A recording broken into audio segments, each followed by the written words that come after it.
Island Shaw here, the Earl of Upsets, telling you to watch my friends, Monte and the Pharaoh, on Long Island's #1 wrestling podcast show, and soon to be the world's #1 wrestling podcast show. That is going to be a big upset.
All right, welcome back to Long Island's #1 pro wrestling broadcast, Monte and the Pharaoh, where I'm in Mike Monte's room and Jimmy is in Wahoo Saloon. We were going to open up the show, and excuse me for me stuttering, as we were going to do Ask Monte and the Pharaoh Anything. And then earlier this week, we lost the rock legend Ozzy Osbourne, and both Jimmy and I are huge fans of Ozzy Osbourne. Jimmy, the ultimate fan. So we said, hey, we really got to talk about Ozzy, right? This guy deserves it. But we still want to be able to have people ask us questions. We could probably mix in both. And then we find out the terrible news that pro wrestling icon Hulk Hogan passes away. So what we're going to try to do here, folks, this is going to be an unscripted show. Jimmy and I will speak about it. I'm going to bring up your guys' questions, so bear with me. Or your statements. We definitely have guests calling in. As they call in, we're going to ask them to come on, some by phone, some by video, and, just share our thoughts on this day. Jimmy, we talked about it a little bit today, but I'm going to give the floor to you on both Hogan and Ozzy. When I think of a Babe Ruth, I think of somebody who builds a foundation for everything that is today. Gene Simmons said so beautifully after Ozzy's passing that there was no Ozzy before Ozzy, just as there was no Babe Ruth before a Babe Ruth, and just like there was no Hulk Hogan before a Hulk Hogan, really. And don't tell me superstar Billy Graham, shut up. Okay, completely different. I'm sorry. I understand that there's things that he was influenced by, but come on. He was the right man at the right time, and look what he did for the business. Look what he did for everything. He's the Babe Ruth of this business. I don't care if you love him or hate him. That's up to you. Ozzy Osbourne's the godfather of heavy metal. Nobody sounded like that in 1969 going into 1970 with the album coming out in the UK on Friday the 13th, 1970. You think they didn't know what they were doing? And then Ozzy's only 23 years old at that point. They cut that album in like half a day. And today we have AI. People are going to get together and do AI. My God, what happened? 4 young lads from a dirt poor city in the UK came in and became legends. Ozzy was the soundtrack mic to your and I's junior high into high school. Ozzy was the soundtrack of our lives. There was never anybody like him before him or after him. And I found it hilarious at the attacks on both these people at points. The people that the over-the-top religious folks, so-called, that would constantly slander Ozzy, because sure, the image appears to be evil. But Ozzy, the person, was never that. And if you ever paid any attention to any of his lyrics, in the end, God is the victor, and the devil is not someone to hang out with. Ozzy was the most honest. He had somehow developed a personal connection there's a lot of bands I love, and a lot of them strike a chord in me. But there's something about a musician that can do that to a person where you actually feel comfort. And Ozzy wore his pain on his sleeve, but Ozzy also wore his optimism on his sleeve.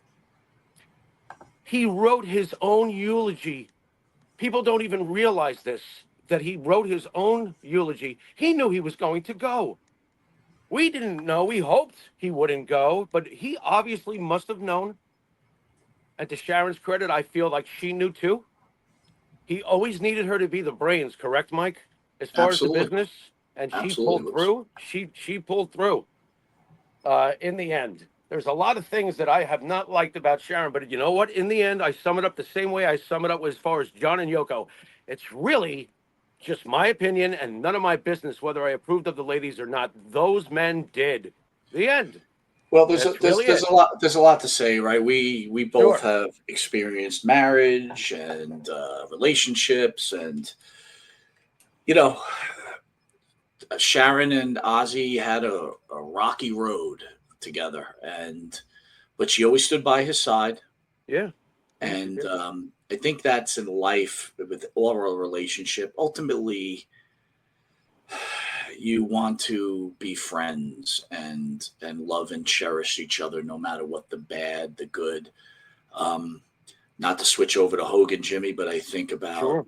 Hogan and the trouble she had with the Hulkster. And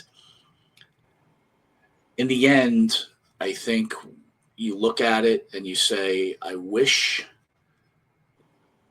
I would have acted or been different. I think in my mind, I could be wrong. I think wrestling fans who decided to, you mentioned Ozzy with being crucified about being part of the devil, are the Hulk Hogan's because of his political affiliation, booing someone and trashing him. And now he's gone. He's gone forever. The guy that made wrestling what it is today with no Hulk Hogan, there is no wrestling. And it goes beyond that, people. It goes beyond wrestling. He changed lives. As a kid, when you're growing up and you have all this noise around and you're worried and there's drugs around and things like that, you turn on the TV, and regardless of what the reality of it was, you had this hero telling you to take your vitamins, say your prayers. Regardless, people, oh, it's bullshit, whatever. It's the message. And for me personally, this is one of the, as odd as it sounds, is one of the most difficult days I've had in a very, very long time. For me personally, Hulk Hogan was my hero, my idol. And I'm sure that is for a lot of other people. Guys, Jimmy, if you don't mind, I'm going to put my glasses on because of the reflection, because I want to read people's comments, and then Yeah, sure. but first, go ahead. The first time I laid my eyes on Hogan, I knew right away. I was just a small kid at the time, but when he came to the ring with Fred Blassie, I knew right away. I was like, "Oh my God!" The guy. Here's another one, Mike. He had made a personal connection somehow. I don't know the man, but he comforted me. Correct? It's the same. Absolutely. It's the same thing in a lot of ways.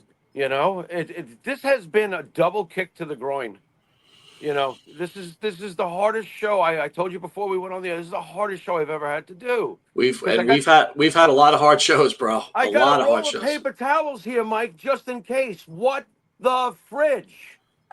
Anyway, Vincent Kennedy McMahon on Twitter. He's been around, not been on for a while. The world has lost a treasure today. Hulk Hogan was the greatest WWE superstar of all time. Someone who was loved and admired around the world. He was a trailblazer. The first performer who transitioned from being wrestling, again, guys, sorry, star to a phenom. And you all could read it. I'm sorry, my reflection.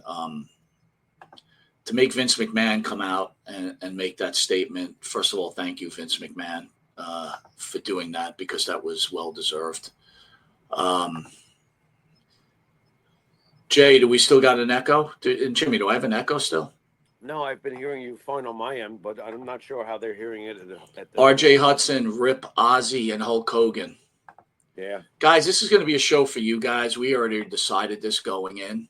Yeah. I have a $10. We have a $10 super chat. Sir Drums. Hey, guys. Thank you, Sir Drums. Steve Goldenberg. Hello, everyone. Steve, how are you? Ozzy, J. Will. Ozzy Osbourne means a Road Warriors squash match to me. Nice. Yeah. What about that for a perfect song, right, Mike? For the Road Warriors? Yeah. Hogan is the Babe Ruth of wrestling. Yes. Jason, you're 100% correct. Yes. Yep. Rip Malcolm Jamal Warner. That's another man. Dies.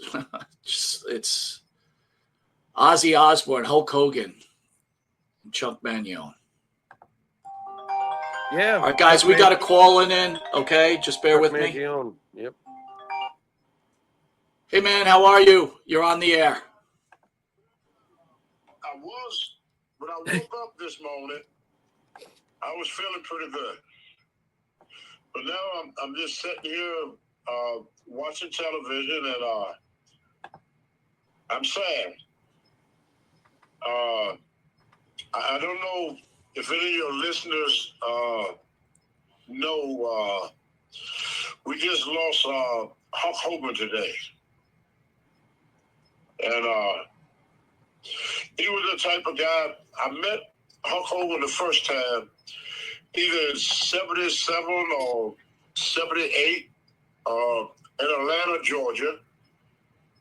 And Tommy Rich, me and Tommy at that time, I believe we was Georgia Tag Team Champion. Hogan was just breaking into the business, but he was the most polite, general person we let. So me and Tommy Rich, we fell in love with the guy. So one day, they had I just beat Dennis. I believe I beat somebody for the title or something. But there was a lot of not too big guys in Georgia at that time. And Tommy Rich had an idea to talk to Ole Anderson, who was the booker, and see if they could work a program with me and Hogan. He just started in the business. Ole Anderson said, "No, that guy would never draw any money in this business."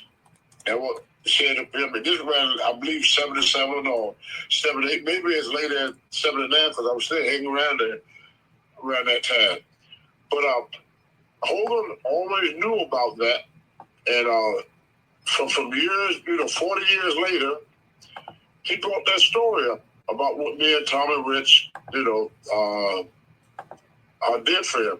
Then when he came into, I met him, I didn't see him in Monte. I went to WWF, and of course he was with Freddie Blassie. He was a heel and everything, but he had that respect for me because when he broke into the business, I was a champion. I was in the business before him, and I was a champion. You always like guys that helped him at the beginning. He was the same Hulk Hogan that I met years later with the same Hulk Hogan that me and Tommy Rich met in the late 70s. He never changed towards how he treat people. Very humble, a good guy. I know people say this and that about him, but I never listened to them people because I know this man probably longer than anybody in the wrestling business. There were very few people that knew Hogan in the 70s that is still living. That's how long I've been on him. Always treated me like a piece of gold. Always was nice to me. Always asked, Tony, anything I can do for you? If you need anything, you let me know, brother. Let me know, brother. Anything you need. Here's my number. Always gave me his private number. I never used it because I didn't want to take advantage of our friendship. But my opinion of this man here, regardless of what anybody said, wrestling everything that everybody do in the wrestling world right now, they owe to that man. Here's the reason why. We used to do a show. We would go to the show. Show back then started at 8 o'clock. Got to be in the building by 7. We were by 12. We back, 10. It was over at 10. So by 11, we back at the hotel to having a beer. Whatever we're going to do, we go to sleep. Hogan is working. A lot of people didn't know that. Hogan is working. We sleeping. Hogan is working. The only time Hogan slept, I remember one time I checked into a hotel with him, and the maid told me I would get up next morning to take my get my flight. She said, "Your friend never came back." I said, "Who?" And then she showed me his room. He checked in with us, but then they had a limousine waiting for him, and then they took him somewhere.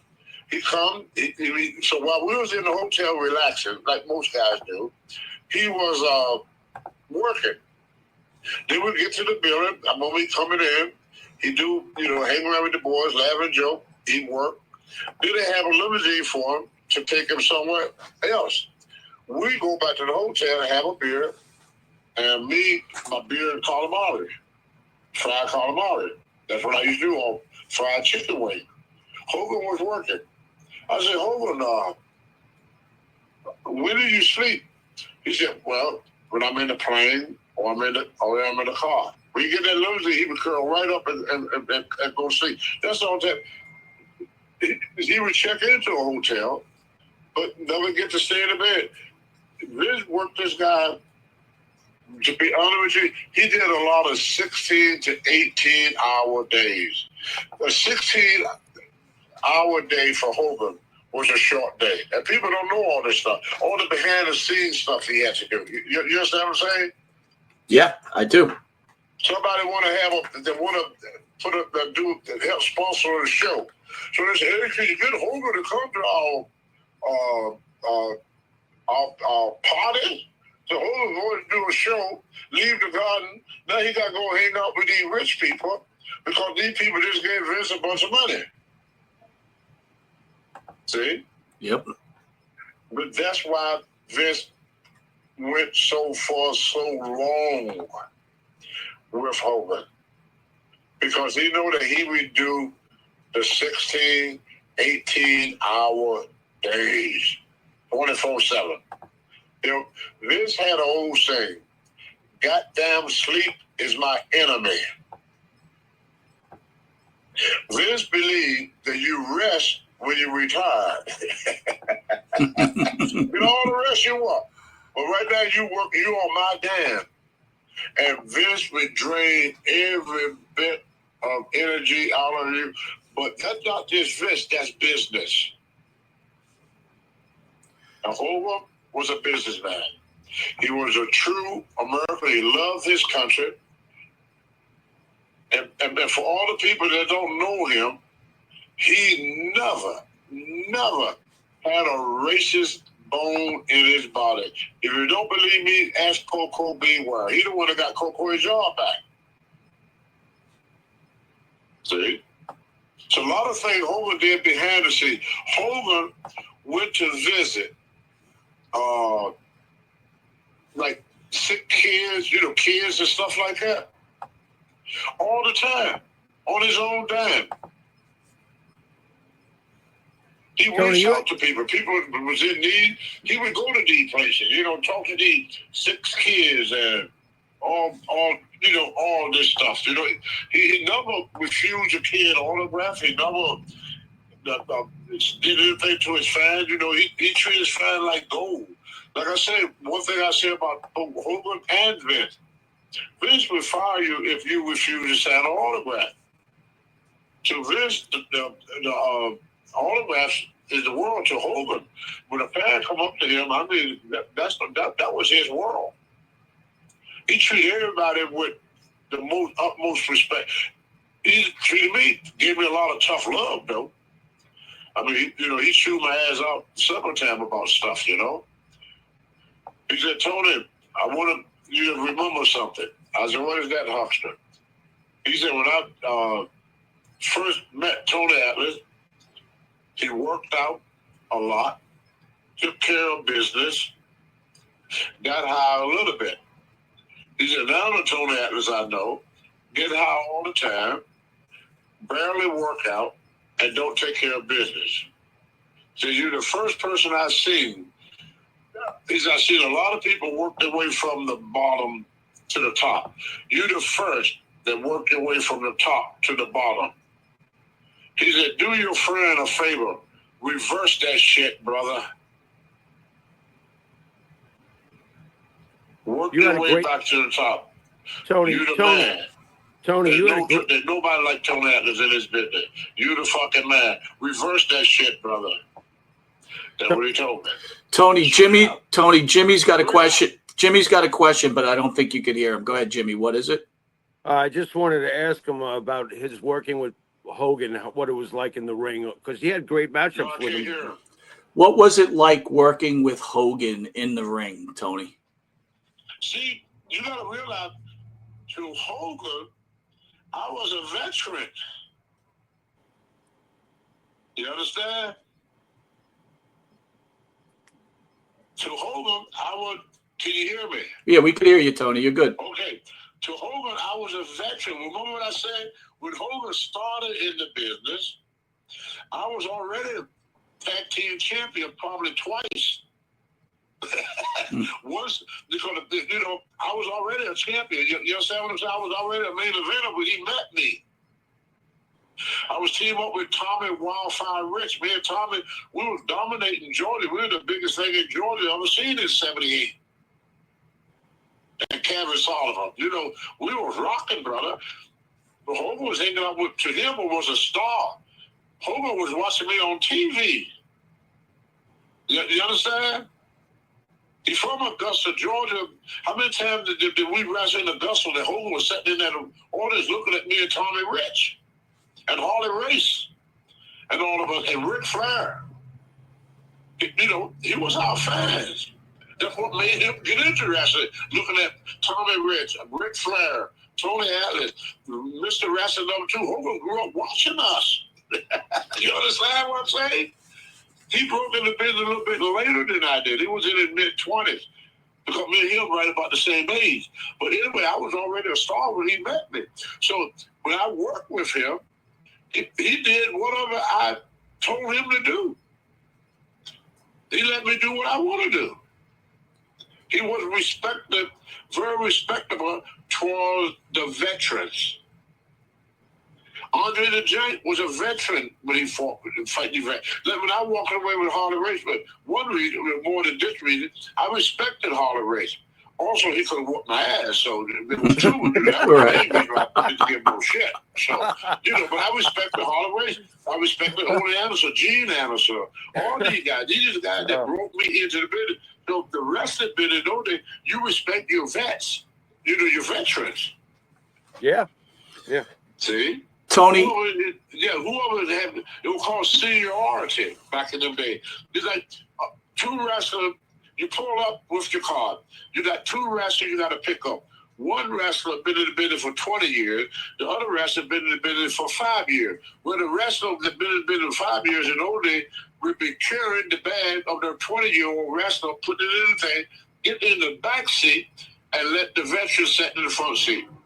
That's how it worked. You understand? Like I rode the other day with Greg Valentine. Now, even though me and Greg broke in right about the same time, his father helped train me. I worked with his father. So when I was riding with Greg, I let Greg have the front seat, out of respect for his father. When I rode with Lenny Poffer, U.S. Tommy, the guy that do the 80 shows and stuff, and the 90 show, I sat in the back seat and let Lenny Poffer sat in the front seat because Angelo Poffer was somebody I worked against. You understand? Mm-hmm. It was a respect for those that paved the way for us. And Hogan honored that.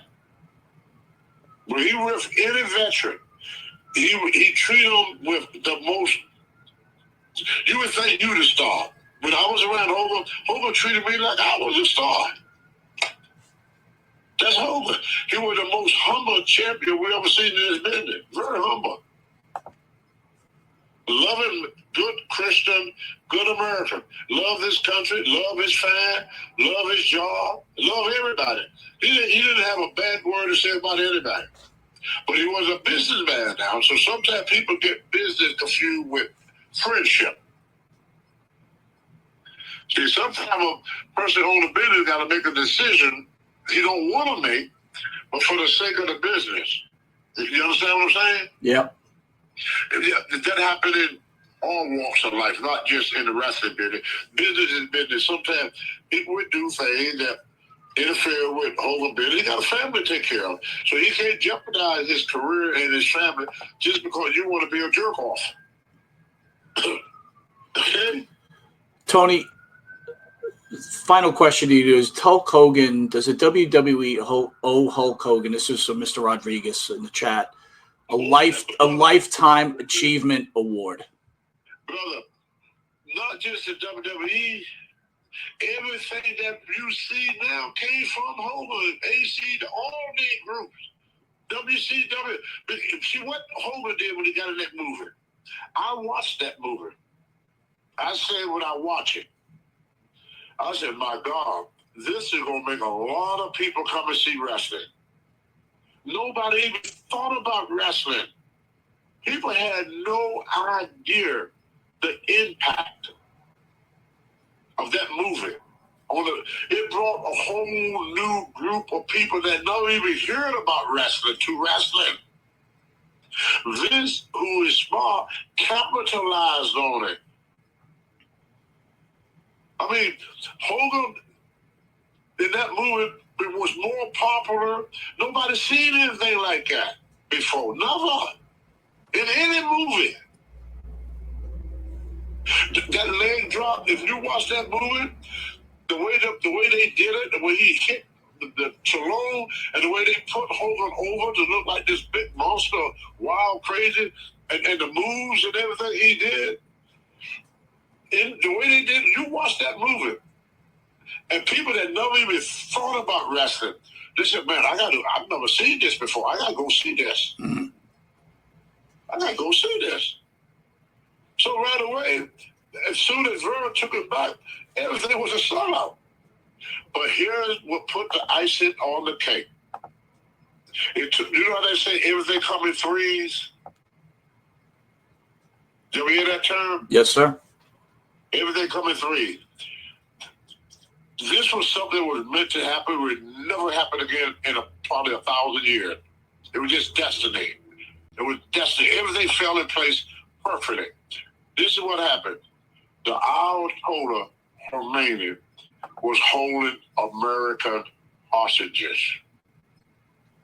The Vince got the idea to put the belt on the original, legitimate Shah of Iran personal bodyguard.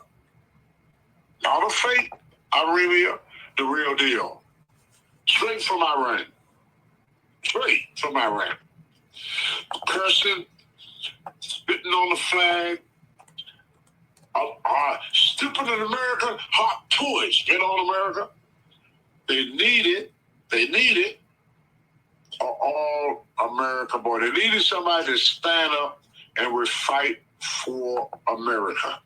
That's what they needed. They wanted to go to war with Iran. They needed this person to fight for America. And the belt, the heavyweight championship of the world, is on the Iranian, and we would go to the Iran conflict at the same time. Hogan came and beat the sheet. The building came unglued. How I know? If you watch the match, what was the match that followed the Hogan match? I have no idea. Tony Atlas and Rocky Johnson. Wow. We were the match. We went right after Hogan. We were all standing there. That building freaking exploded. You would think a bomb went off. And everywhere we went from that day on, every Coliseum sold out. For years. Hulkamania. What we were talking about, 10, 20 years? And from Hulkamania, everything else sprung off of that seed that was planted by Hulk Hogan and Vince McMahon. And it all happened, and it could never happen again because you can't put them three things together again. You see what I'm saying? Yeah, no way. Yep. You can't hold the American hostage. You can't have the October remaining, and you don't have the Sheik anymore. So the only person that live today that was a part of this big wrestling explosion is Vince. The Sheik is gone. Yep. And that's why they wanted the belt off of Backlund. They couldn't do it with Backlund. They needed that belt to be on a heel. They needed an America to come and take that belt off of this Iranian. Now, believe it or not, and then I got to go, that happened to me twice in both of the sports I was in. It happened in the sport I was in bodybuilding. What happened was, with Cuba, Castro took over Cuba. Now, this guy named Sergio Oliva, they call him the Myth, came to America and won the Mr. Olympia contest. Well, right away, Joe Weider needed somebody to beat him. Larry Scott couldn't beat him. They were hoping that Dave Draper would do it, the blonde bummer. Well, Dave Draper, for some reason, didn't compete against him. Then they found this kid in Austria, and they brought him to America and started training him to beat Sergio, the big Myth, the Cuban. Go online and look at Sergio Oliva. Even today, you don't believe that a person really looked like that. He didn't use steroids. It was just a freak of nature. Him and Franco Colombo, they were freak of natures. So anyway, the first time around, Sergio beat him. Where Honor hit the gym harder and harder, and he beat the Cuban. Honor career shot up. Hogan beat the Iranian, and the business shot up. Arnold Schwarzenegger beat the Cuban, and the company grew. Not as big as, because they didn't have the platform that wrestling had, but it brought bodybuilding to the light. Arnold Schwarzenegger, and that's the thing that Arnold and Arnold Schwarzenegger and the similarity between Arnold Schwarzenegger and Hogan, they both did the same thing. Arnold did it in the early 70s, and Hogan did it in the mid 80s. About a 12, 15 year difference, but they both did the same thing in two different sports. Ain't that strange? It is. It is. Yep. So some things are just meant to happen. But it won't happen twice. You would never see another Hulk Hogan.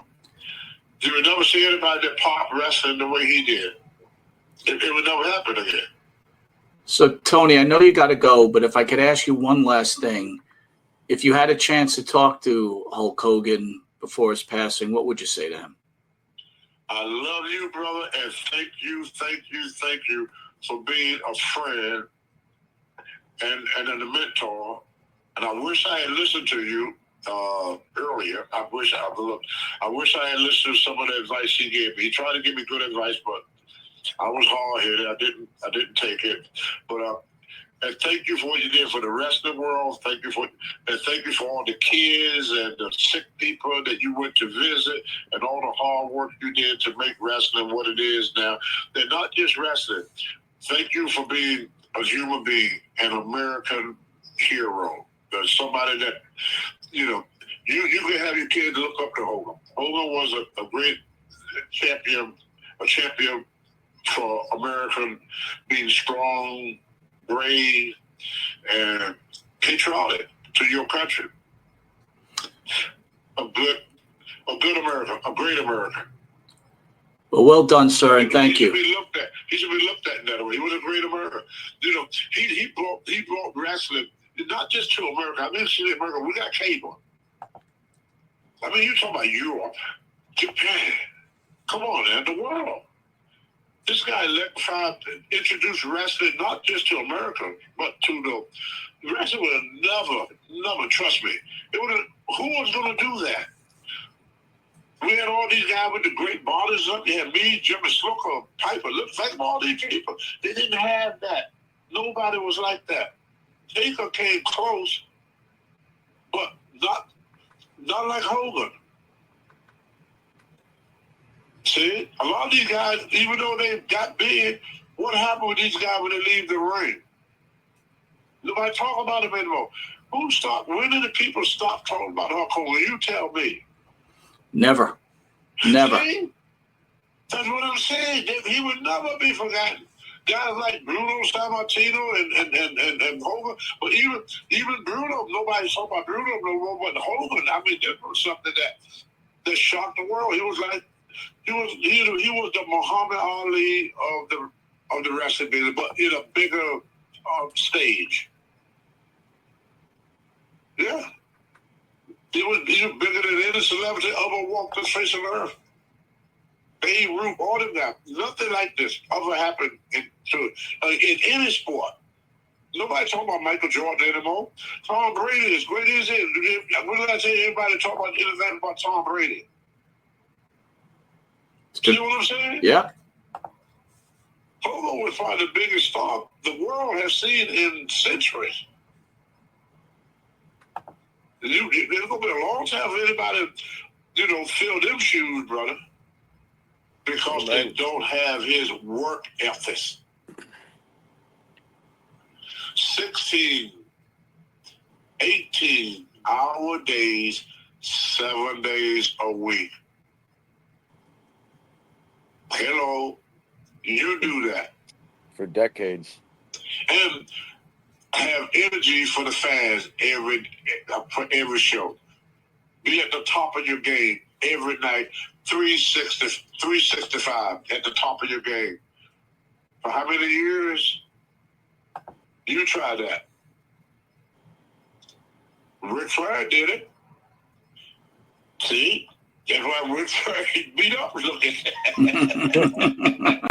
But he didn't do it at the what I'm trying to say, he didn't do it at the height of Hogan. He didn't have the platform. He got a little bit of it with WCW, but not the height that Hogan had. You understand what I'm saying? Absolutely. Yeah, Flair was on, the skyscraper. They both skyscraper.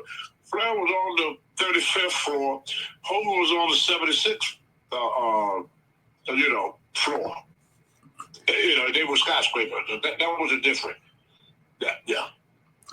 That was a different. Brother, love you. Love you, man. Tell everybody out there, pray for this guy. Don't say nothing bad about this man. He don't deserve none of that. None of that stupid shit. Thank you. Thank you, Tony. Thank you so much. And thank you for what you've done in the industry. Nobody got a right to say anything bad about a guy that did so much for so many. I mean, you had some little kid that were mentally ill kid, all the mentally ill schools that this guy went on his own time. Ask Jimmy Hart, you don't believe it. On his own time. Hogan would get out of his limousine and go over and hug a kid in a wheelchair. Come on now. The man had so much love in his heart for this country. Had a lot of love for this country, man. A lot of love for this country. And you know what I like about him most? Huh? Go ahead, Tony. He was a dadgum old rubber southerner just like me. He from Georgia. I'm from Virginia. I know y'all don't like that up north, but us Southerners, we got a love for each other. You understand? I hear you, man. I hear you. Tommy Richard from Tennessee. See? I still got a little of that silver string in me. And he was a Southerner. But an American first and always. A true American. You want to see what an American person is? That's him. 16 18 hours work days and never complain. Never. Well done, Mr. Atlas. I started complaining after 8. Well done, Mr. Atlas. I'm gonna go to sleep, Vince.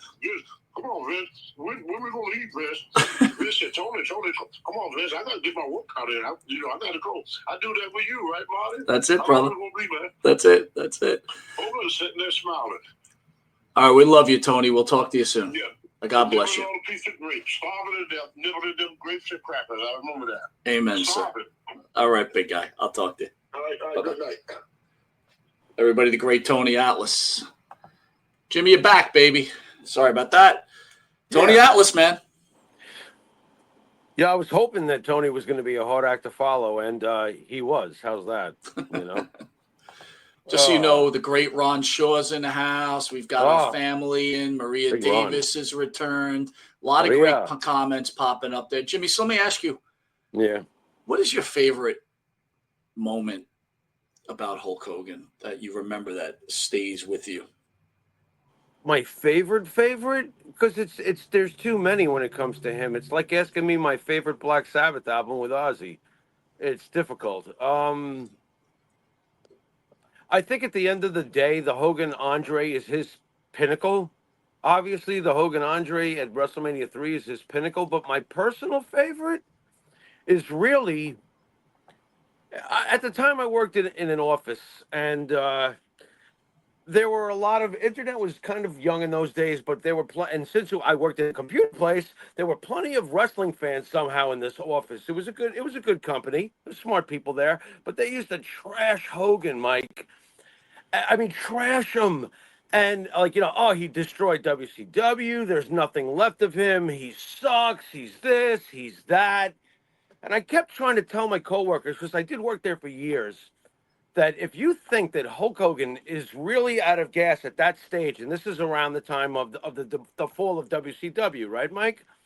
And then here comes Hogan Rock. He comes back home, and WrestleMania 18, right, Mike? I believe, with Hogan Rock, and the crowd just says, you know what?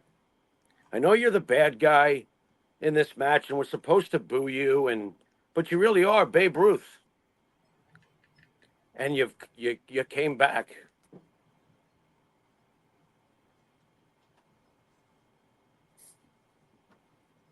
And I remember going into work the next day, and after that reaction that Hogan got, and I knew he was going to wind up getting the belt, because he did. I said, so he's out of gas, huh, guys? And that to me was my favorite moment, because you and I have loved Hulk Hogan since junior high, correct? Correct. So at that point, it's a good couple of decades in. It's the early 2000s where he comes back to the WWE at this point, and the fans say, you know what?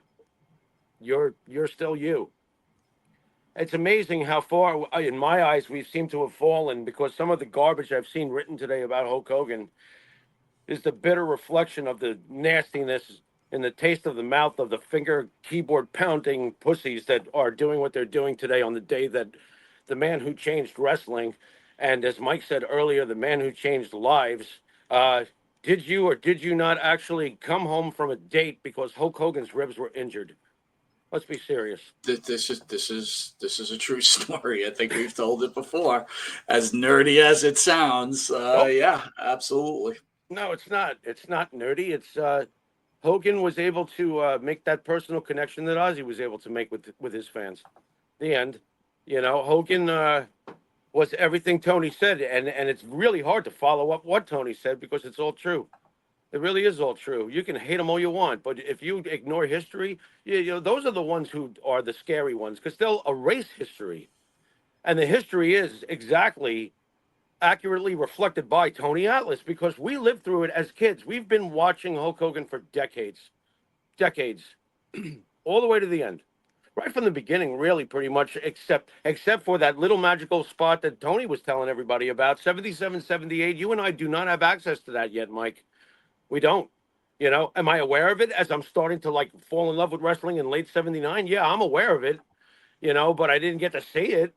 It took a little bit. How long did it take for TBS to get to us before we saw Tommy Rich and before we saw, it got there, but it wasn't right then.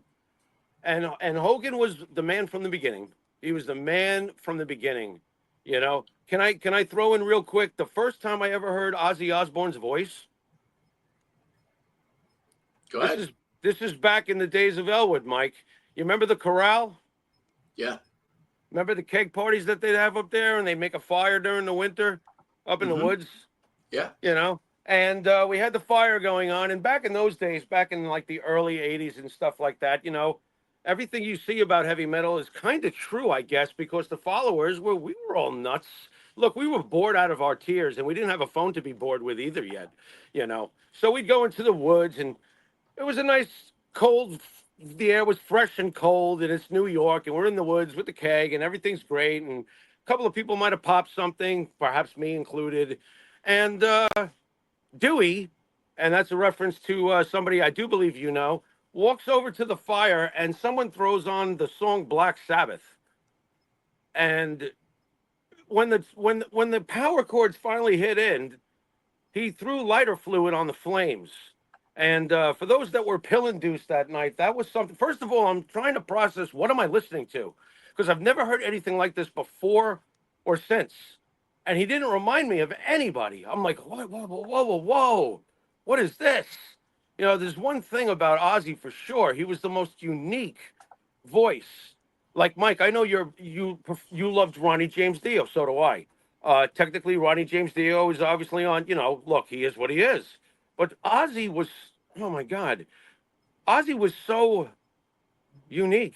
There really was nothing like him before him, and has there really, really, truly ever been anything like Hogan since either? Well, Jimmy, I liked how you transitioned to Ozzy, because I was thinking about both how Hogan and Ozzy influenced, and I think many wrestling fans, because that's all we are as wrestling fans, right? We're not in the biz. We don't claim to be in the biz. We've got a wonderful family that comes with us every Thursday or whenever we have a show.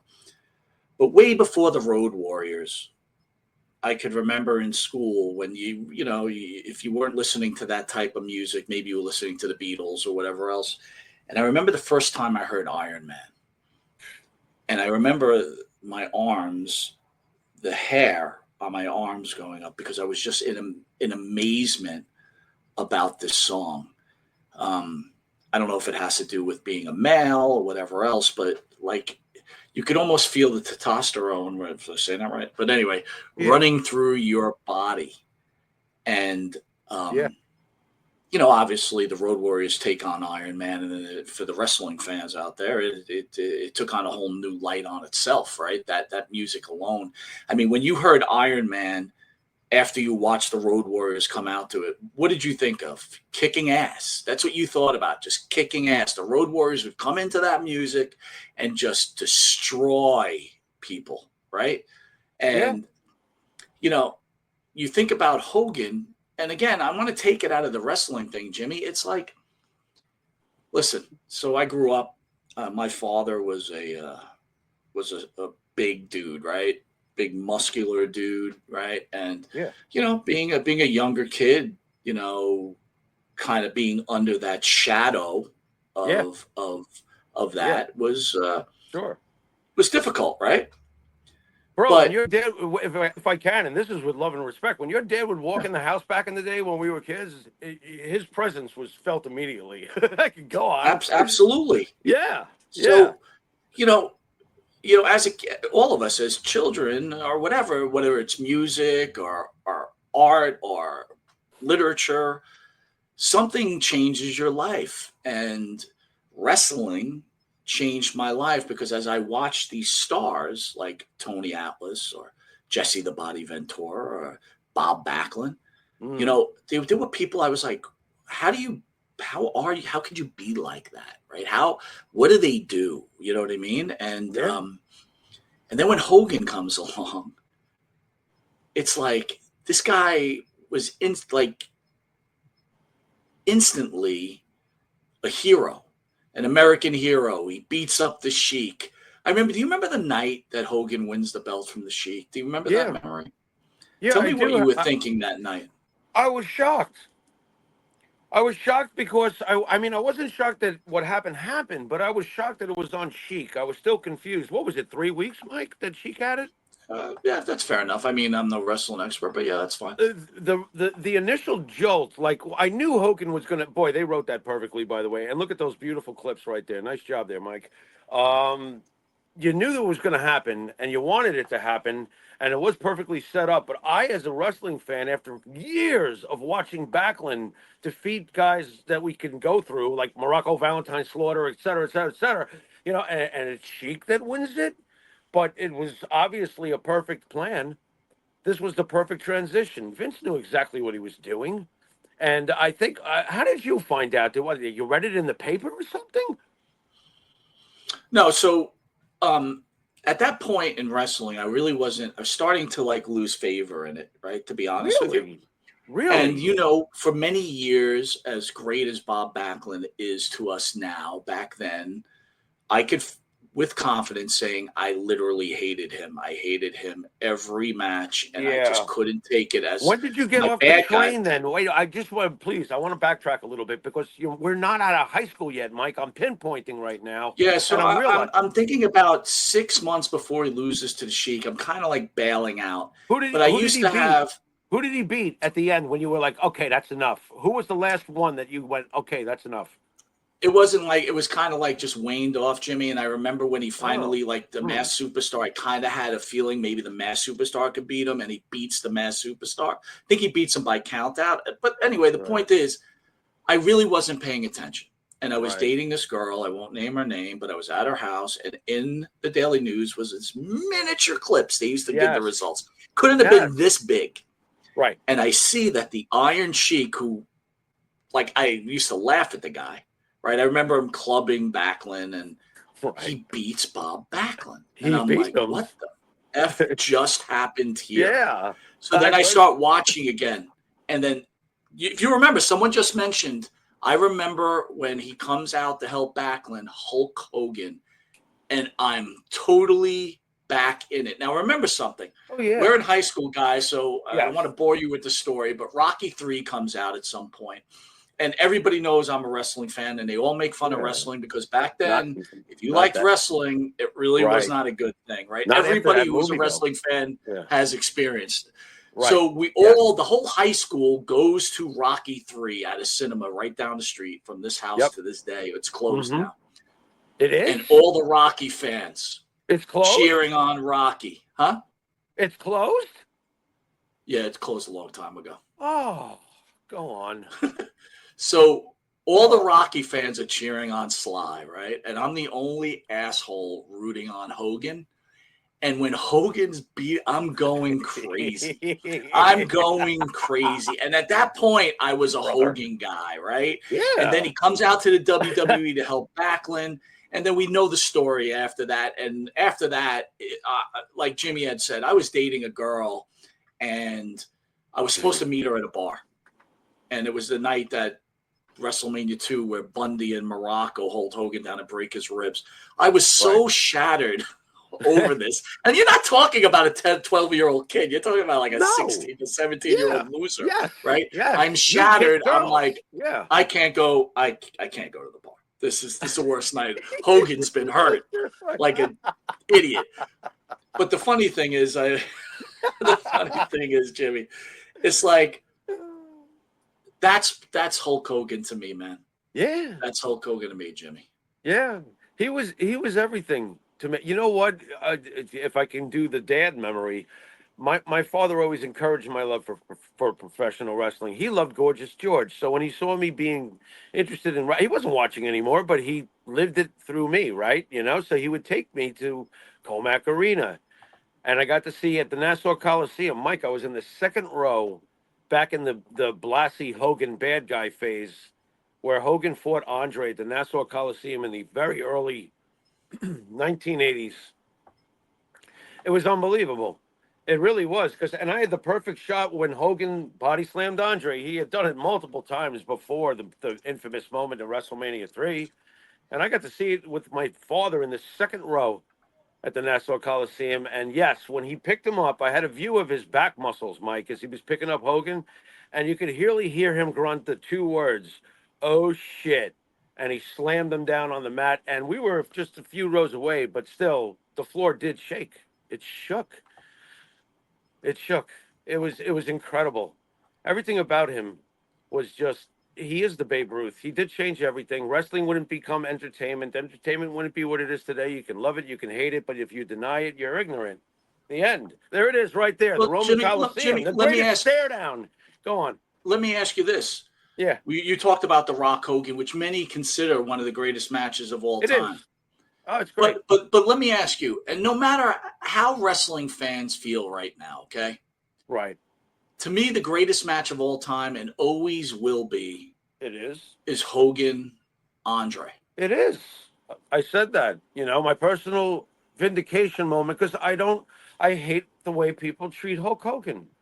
As far as his wrestling goes, they just want to just try. Look, you don't like the person, I get it. To constantly attack a person to me is soft. It's like, don't you have something better to do? As far as that goes. But to trash his wrestling is just so ignorant. So for me, The Rock Hogan was the vindication. Shut up. You guys don't even know what's left in someone's tank. Hogan came back for an incredible final run, really, when you think about it. It was It was amazing. His comeback was amazing. Listen, Him and The Rock. he almost single-handedly took the WWE out with the NWO and WCW. I understand it was other players, but again, it doesn't happen No, not without unless him. it's Hulk Hogan, right? He's the main ingredient. It's like ordering a hamburger and they forgot the meat. You know? Yeah. What is this? What a burger! What a mess! Where's my meat? What's going on here? Hogan was the middle of everything. Changed the business more than once. We don't get Stone Cold Steve Austin without Hulk Hogan. I'm sorry. Hulk Hogan was a cool bad guy. Remember how the bad guys were always? It was always cut and dry before Hogan in many ways, where the bad guy wasn't cheered by the masses, but Hogan's NWO was freaking cool. And it was on a huge scale, too. It changed everything again. His heel turn changed everything. Jimmy, I want to kind of turn left on this a little bit because I think it's worth speaking about. I want you to weigh in on this, right? So, Okay. Listen, everybody, thank you for joining us tonight, honoring the great Hulk Hogan and, what he's meant to wrestling. Talk to me about your thoughts about Bubba the Love Sponge and his onslaught of, Hulk Hogan is in really bad shape. He's going to die soon for the last month and a half, which got this whole thing rolling. What are your thoughts? Well, I was hoping, and it's perfectly okay. Let's just say that first. I was hoping that I wouldn't even have to address this individual's whatever. But I did say in past weeks that you better pray that Hulk Hogan doesn't expire, because the moment he does, there's nothing left for you to do. And he's going to have his little spurt. People are going to pay attention to him for a few weeks, yada, yada, yada. He's going to get the last bit of, rub he can get out of the Hulk Hogan name. And then what? And then what? There's nothing else going on there. Is there something else somebody wants to hear from him about or pay attention to? Again, I don't listen to him.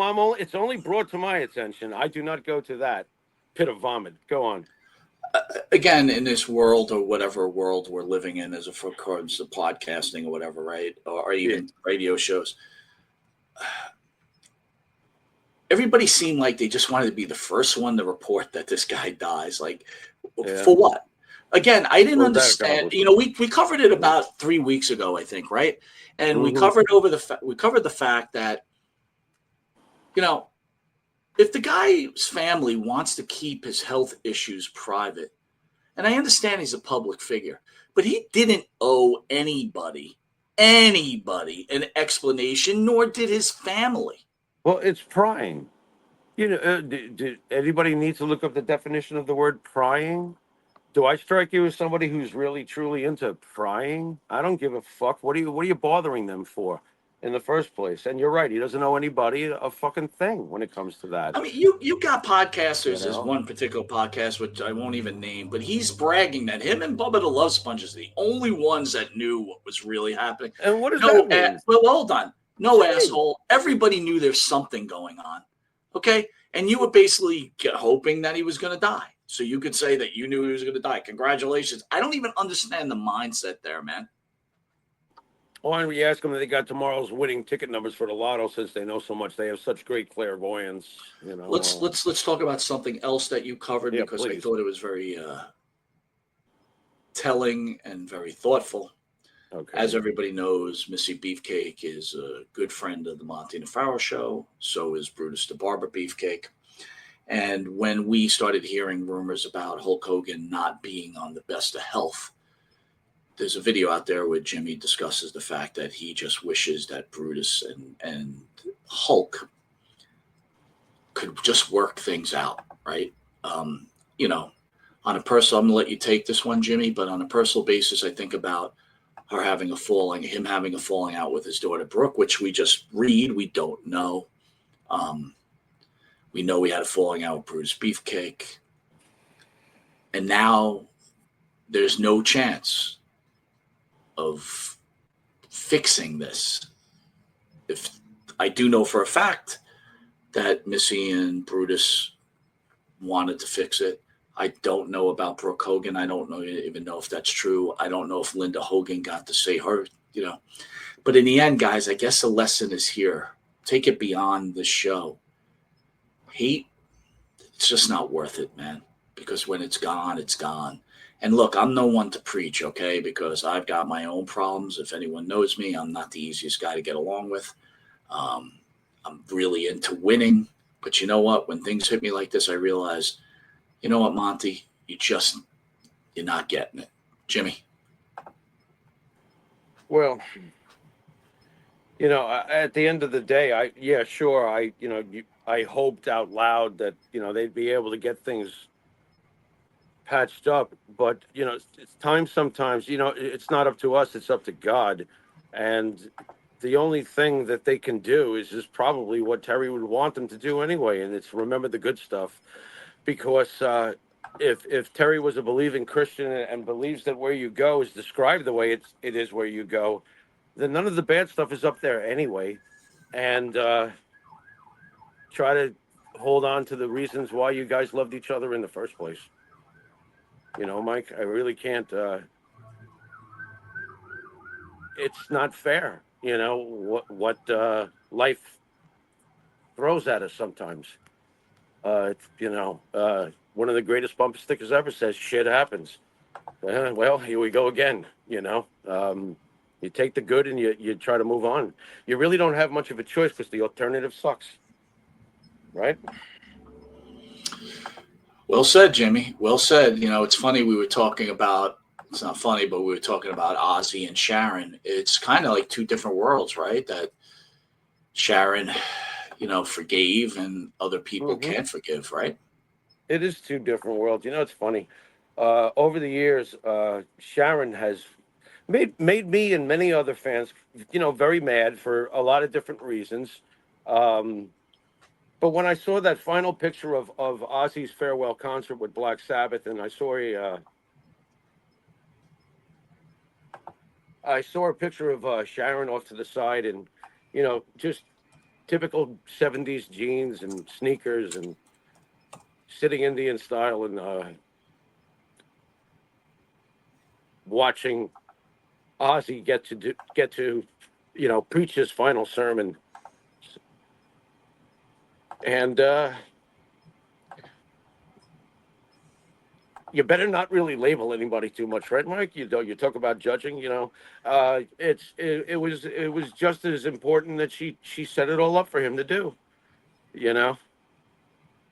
He was a mess when she first found him. He had been quote unquote fired from Sabbath. There's always been point counterpoint, but it looks like Sabbath had fired him, and he was an absolute mess. And Sharon came to his house only because I do believe her father at the time was the head honcho at the record company, and she was dropping off either checks or contracts or whatever for him, for her dad, and she saw what a mess Ozzy was, and she thought to herself, you know what, you're still Ozzy Osbourne.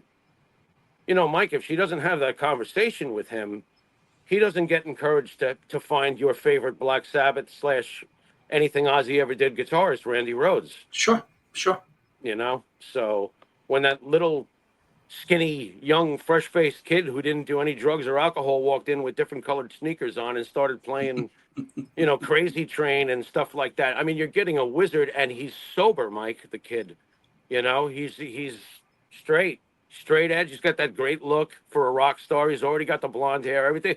I mean, talk about right place, right time. Hogan makes Rocky 3 at the right time. Boom, he's with MTV. It's a whole right place, right time for the folks we're talking about is just, it's incredible. What makes God touch certain people to that level, where what they do in that certain time period just is so magical that we talk about it forever, basically. You know what I think about too, Jimmy? I think about how incredible that Ozzy got to get that send off. Yeah. And as strange as it sounds, I was thinking about how the Warrior got to have his send off. Yeah. And then, unfortunately, I think about the last wrestling image I have, and we're probably going to call it a night after this, Jimmy, because it's been a long night and incredible night, and I want to thank everybody for joining us. Is Hogan's last send-off was a booing crowd because of a person's politics.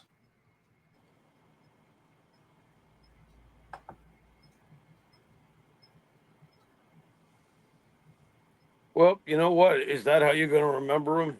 I'm not. It's not that. It's not how I remember him. I know. Just remember it's like sad. you have this last moment, and as bad as it was for the Warrior, he got to address the people that he loved and make his statement.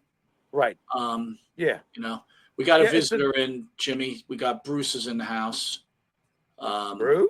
Yeah. So I'm going to bail out so you and Bruce can discuss a little Hulk Hogan if you don't mind. Where are you going? People that he's like. Bruce, can you lower your thing? Yeah, hang on 1 second. I didn't expect you to let me in that quick.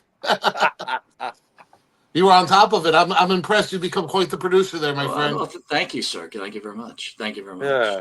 Mike, you're not going anywhere. Where do you think you're going? Well, I'm gonna step out, let you guys discuss it a little bit. I'd love to hear Bruce's comments.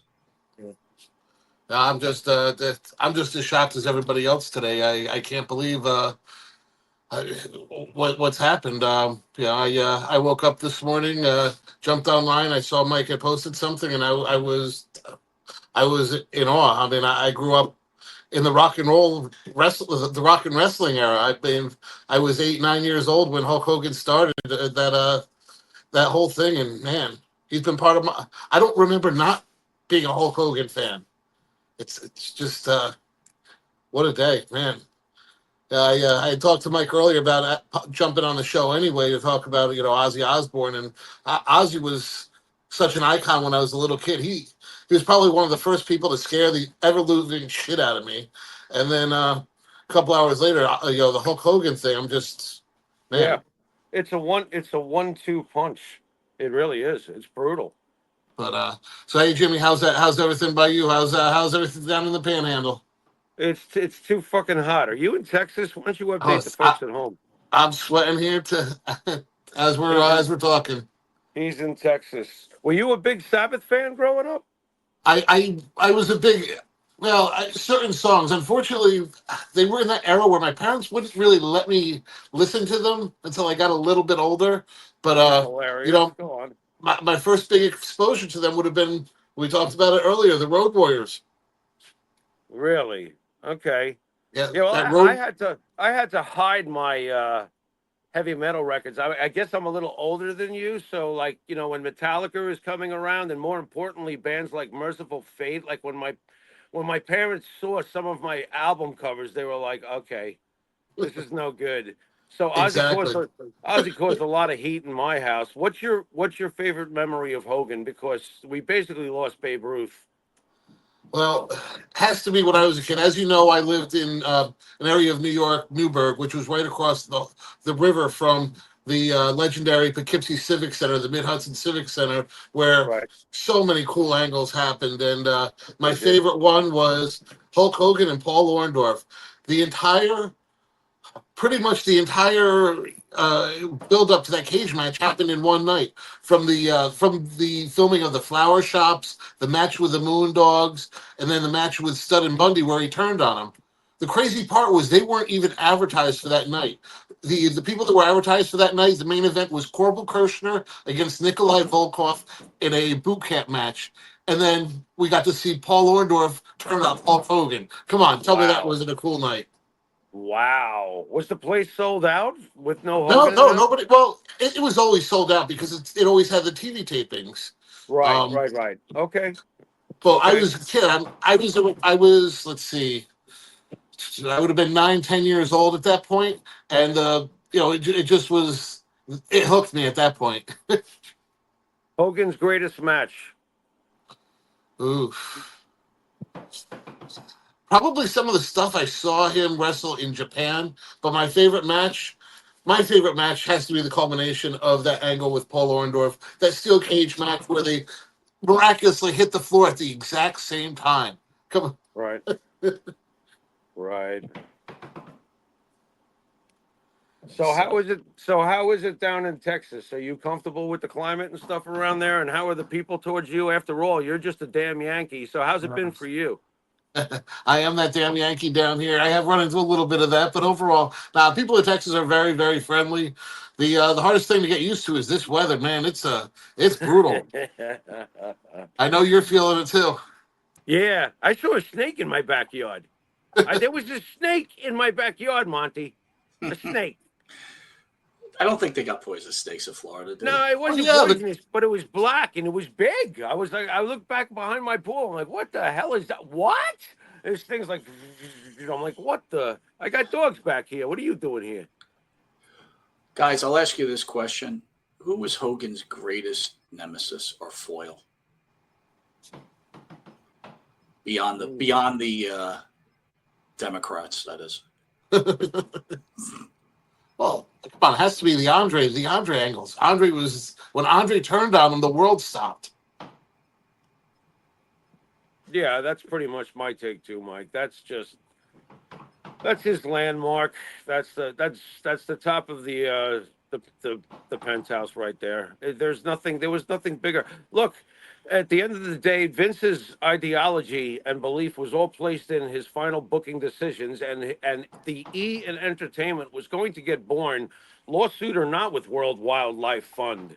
The E, it actually all turned out for the better because World Wrestling Federation that we grew up with, it was about the entertainment, and the seed was planted with Hulk Hogan, and everything starts with Hulk Hogan. And even these so-called, internet know-it-alls today that criticize Hulk Hogan don't even realize that the success that their preferred style of wrestling is making today, the money they're making is all because Hulk Hogan made it possible for anybody to make any kind of money.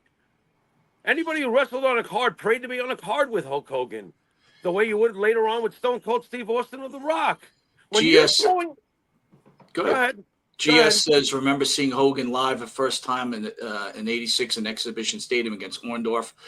I couldn't wait to see him. I'm thinking about the moment I finally saw him with my own eyes. You know what? Orndorff does not get enough credit for being No, a major yeah, foil. And I yeah. got something that I thought I saw. I wanted to just put it up there, guys. All right. Where the hell is it? Because I suck. Someone said Bobby Heenan was Hulk Hogan's greatest foil. It's true. Oh, I mean, he kept coming up with all those Heenan family members. That's an excellent point. Going back to the AWA too, if I'm not mistaken, right, guys? I mean, By the way, Jimmy, JA said only 4 poisonous snakes in Georgia: rattler, cottonmouth, coral okay. snake, and copperhead. All right, But so you're far in so Florida, good. though, All right. right? Yeah, I just got some black slithery thing. Okay, cool. I'll leave him alone. I won't take the shovel to him. Yeehaw. All right, so guys, if I could just ask you, we'll start with you, Bruce. If you had the opportunity to say something to Hulk Hogan, what would you say? Final words. I would just say. By the way, hold on, Mitch Seinfeld, Piper. That War to Cell score. Jimmy and Bruce, probably the greatest match I've ever seen in my life. All good choices. All good choices. All good. All personal choices too. That's the best part. So. Go ahead, I Bruce. would just have to say thank you. I mean, when I was a little kid, he kept us on that right path. You know, take your vitamins, say your prayers, eat your but eat your vitamins. And as I grew up, he was always there, always popping up at those right times. He led that golden age of wrestling, brought in that whole era of my youth, and then as I'm getting into my 20s, he's leading that revolution of the NWO. He it's kind of crazy that one man had such an impact on different eras of wrestling. You know, would we have the Attitude Era if it weren't for the NWO? Bruce, a good point. I don't think one wrestler could transcend the 80s and the 90s like Hogan. That's for sure. So what I saw earlier in the chat somewhere that somebody said, would we even be in here like doing this podcast if it weren't for Hulk Hogan? So I can clearly say to myself that I feel this. If not for Hulk Hogan, if people hate him, love him, none of this is happening. None of it. AEW's not happening. TNA's not happening. None of it is happening. Right? As great as Vince McMahon is, okay, again, a lot of Vince McMahon haters. I will clearly state I am a huge fan of Vince McMahon. No one will ever get me off that.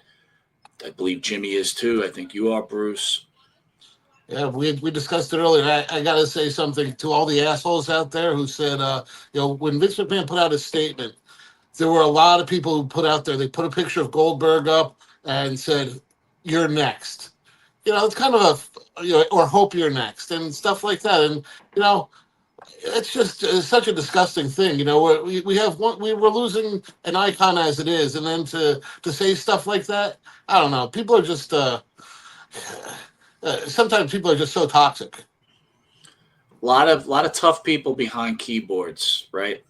And again, this is I hope that people who listen to the show go beyond just thinking about the passing of Hogan. I think it's a tale of two because, I don't want to forget Ozzy here either. And I know how important he is to so many people. But it is a tale of two people, two iconic entertainers. One who had tons of turmoil and never had the time to settle it in, and another guy who was nothing but turmoil. But I think consciously I could say to anybody that's an Ozzy fan, he left the right way, this earth, and he left in peace with his family and his wife. So, if you're listening here, again, I'll put it on me. No one is more of an asshole than me most of the time. And it's just not worth it. Jimmy, what would you say to Hogan? And Ozzy while you're at it, my friend. Well, I got to say to Hogan what I always wanted to say to Hogan when I got to meet Hogan. The one day I saw Hulk Hogan, and I got to tell him, I've been watching you since I was 12. And thank you for being to pro wrestling what the Beatles were, because you're the Beatles of this business. And his eyes widened, and it was cool. It was a cool moment because it wasn't like yeah whatever, I've heard this before. That wasn't the vibe I got at all. Very very pleasant person, very friendly with all the kids that day. They say don't meet your heroes. I don't have very many, but he was one that I did absolutely look up to. I'll go that far. That's reasonable. And I definitely looked up to Hulk Hogan, and he didn't disappoint that particular day for me.